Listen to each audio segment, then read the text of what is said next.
حالا میرسیم به کد 4 آگاهی. تغییر انرژی یعنی تغییر حالت وجودی. یه روز فهمیدم که زندگی نه با کارهایی که انجام میدم، بلکه با انرژی که توی همون لحظه دارم شکل میگیره.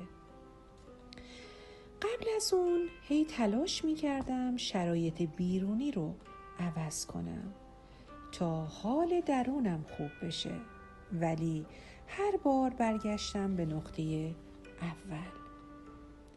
تا اینکه فهمیدم راز واقعی تغییر توی یه جمله است: تو نمیتونی با همون انرژی قبلی واقعیت جدیدی بسازی.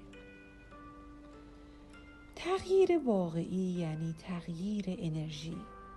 ما فکر میکنیم تغییر یعنی تصمیم گیری یا برنامه ریزی، اما توی سطح عمیق‌تر هر تغییری یعنی عبور از یک حالت وجودی به یک حالت دیگه، یعنی عبور از انرژی ترس به امنیت، عبور از کمبود به وفور، عبور از شک به اعتماد. وقتی تو هنوز همون انرژی قبلی رو داری، حتی اگه 100 بار جمله های تأکیدی بگی، فرکانس تغییر نکرده. دنیا با زبان انرژی حرف میزنه، نه با کلمات. چرا انرژی همه چیزه؟ چون انرژی امضای فرکانسی توه.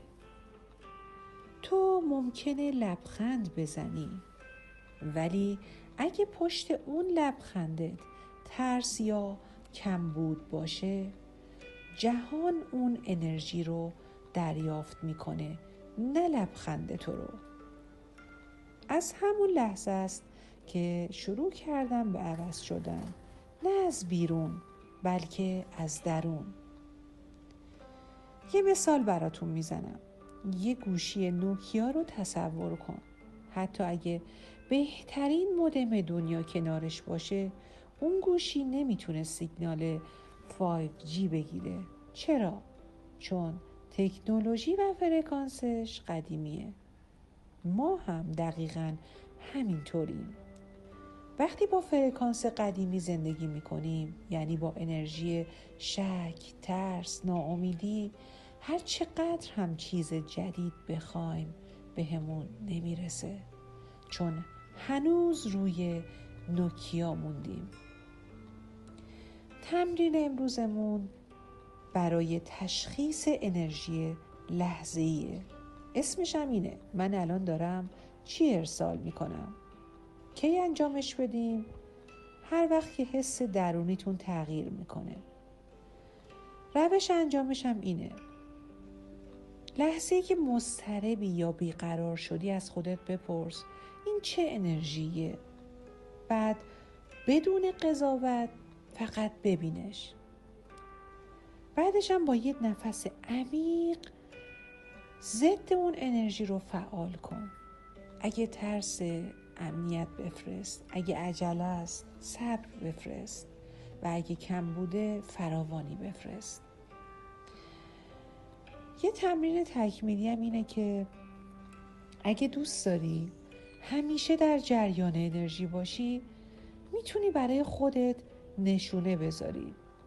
مثلا هر بار که ساعتتو نگاه میکنی، هر بار که از کنار آینه رد میشی، یا وقتی صدای زنگ پیامت میاد، همون لحظه بپرس الان دارم چه انرژی رو ارسال میکنم؟ آیا با خواسته هام هماهنگه؟ آیا با شخصیت جدیدم هماهنگه؟ این یه تمرین ساده است اما خیلی عمیقه. یادآورت میشه که به جای زندگی با عادت، با آگاهیت زندگی کنی.